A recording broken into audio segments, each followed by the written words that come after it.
Hey, welcome to You Had Me at Black. I'm Martina Abrahams Olunga. I know it's been a while since you last heard from us, and I really love our listeners because y'all know how to ask for what you want. We've been getting a bunch of emails and DMs and messages asking when is a new season of You Had Me at Black coming out, and I am happy to share that you do not have to wait much longer. Our next season of You Had Me at Black will premiere on March 6th. But I didn't just come on here to tell you that, then leave you hanging. Until then, we're counting down with some of our favorite episodes from our earlier seasons, starting with our very first story ever, Lit as a Feather. It comes from Jasmine, who learned the hard way why you're not supposed to play with matches. Here's what happened. I want you to breathe all this in.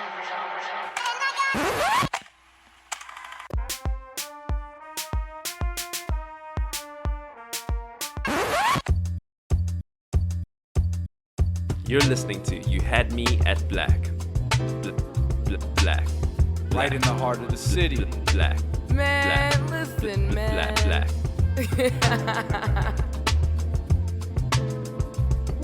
This is You Had Me at Black, and we live, baby.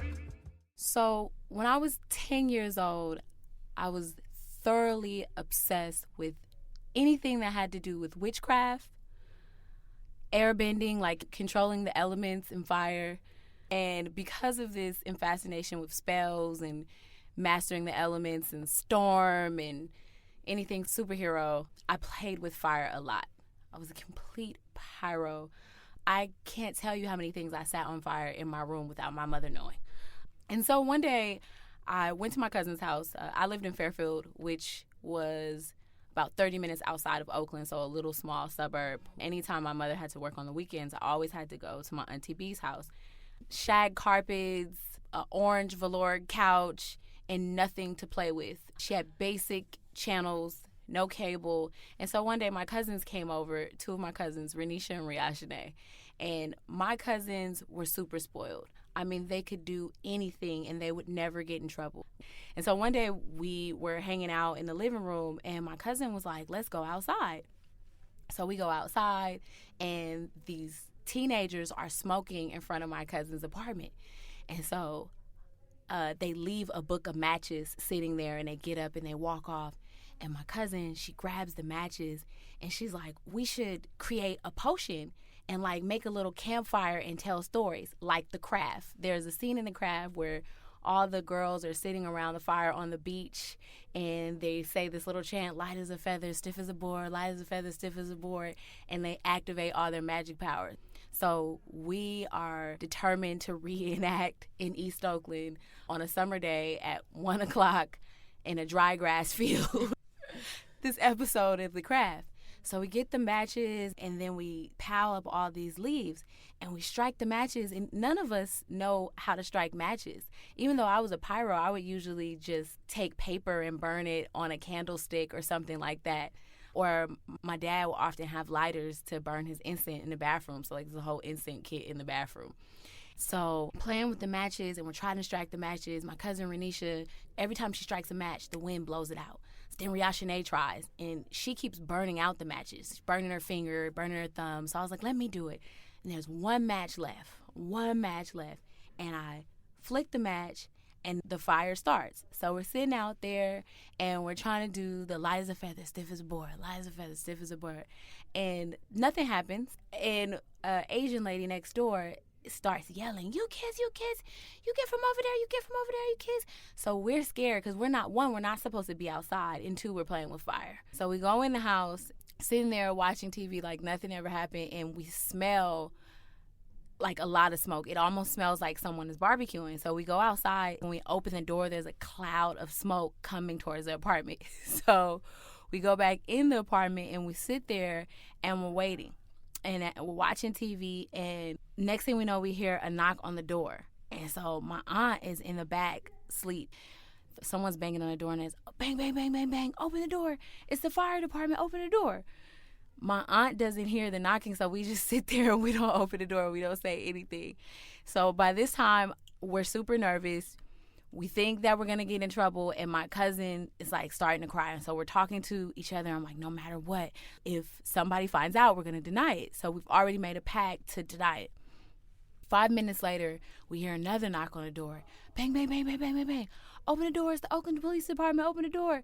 So now we're hella scared. My cousins, they run to the back of the apartment to my older cousin's room, and they go in there. I'm running after them, and they close the door, and they lock me out. So I'm banging on the door, asking them to open the door. They don't open the door, and I'm sitting there, and I'm in the hallway freaking out. I'm super scared. So my aunt comes out. She answers the door, and the police, they're like, there's a fire. The apartment complex next to you is on fire. We need everybody to evacuate the building. So we all come out. We evacuate the building. We go to the front of the fire department. They're trying to put the fire out, and we're sitting there, and we're hiding behind my aunt. Miss Lee, the Asian woman, she comes outside. Like, she's pointing at us. She's trying to tell everybody it's the kids over there. But nobody can understand what she's saying. And so we kind of, like, creep more behind my aunt so they can't see who she's talking about. So everything's clear. We go inside. We sit there. And we're like, whew, we feel like we dodged a bullet. So my aunt goes back in the bag. She goes to sleep. And then my dad comes. Now, my dad is 5'11", nothing but muscle. He's a bodybuilder. He's about 200 and something pounds, super lean, real scary guy. So my dad comes in, and he wakes up my aunt. He's like, Beatrice, did you know somebody set the apartment complex next door on fire? Miss Lee said it was a bunch of kids playing outside, and that they set the building on fire.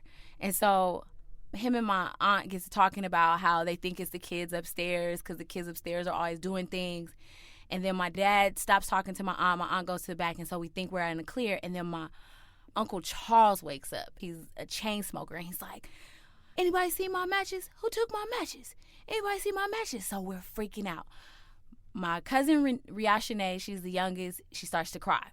She's crying, freaking out. I'm trying to tell her, shut up. Like, stop crying. You're going to get in trouble. Stop being a punk. So my dad comes in the living room, and he's like, did you guys see your Uncle Charles's matches? Like, no, we didn't see the matches. I'm the first one to speak. No, we didn't see any matches. So my dad looks at us. He goes to the back. He comes out. He goes outside. I don't know what he's doing. He comes back, and he has Miss Lee at the door. We can't really make out what he's saying, but Miss Lee is like nodding her head up and down and pointing at us. So my dad comes back in, goes to talk to my aunt, and my auntie calls my cousins Renisha and Riashane. Renisha, Riashane, get your ass back here, get in the back. So they go to the back, and my dad's talking to me, and he's like, did you see the matches? Did you touch your Uncle Charles' matches? And I'm straight face, no, I didn't touch the matches. So my cousins come back, and they're crying, and I don't know what exactly happened to them. Then my dad asks us all again, like, who touched the matches? Did anybody see the matches?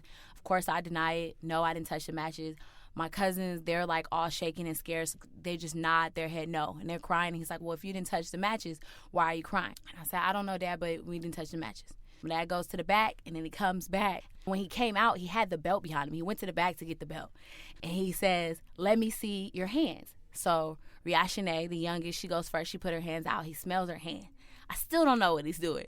He goes to Renisha. She puts her hands out, and he smells her hand. Then he comes to me, and he smells my hand. And then immediately he whips the belt from behind his back, picks me up off the floor. He has me hanging in the air. He grabbed my ankles, and he's whooping my ass. I'm crying, don't you ever lie, touching matches. I don't know what he's saying. It all sounds like a rant of curse words. And he puts us down, and he asks me again, so did you touch the matches? Of course, by this time I'm crying. I'm like, yes, I touched the match. We were playing with the matches, and we set the apartment building on fire. So my dad, he lectures us about how somebody could have died, could have burnt down all the complexes. And then he goes to the back, and my cousins, they're laughing. They're like snickering and laughing the whole time. I'm mad at them because we made a pact that if they had any inkling it was us, then everybody would deny it. And my cousins, when I asked them, like, why'd you tell on me? They were like, well, we knew nothing was going to happen to us, and you would get in trouble. Like, you would get a whooping. They just told on me. And my dad whooped my butt. To this day, I don't play with matches. I don't play with matches. For a long time, I was super upset with my cousins. Like, I didn't talk to them. I never wanted to go to my aunt's house again. Like, they were two cousins that I hated because they told on me when I set the apartment building on fire.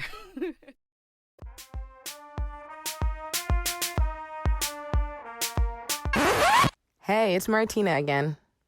Did you know that You Had Me at Black is 100% volunteer run? That's right. This show is a labor of love for our community. And our mission is big. We are here to reclaim the Black narrative. And after 5 seasons, 70 stories, and over 500,000 downloads, we've only barely scratched the surface. That's why we're launching a Patreon on Wednesday, March 13th, to sustain and grow this show for seasons to come. You can learn more at youhadmeatblack.com/build. Peace.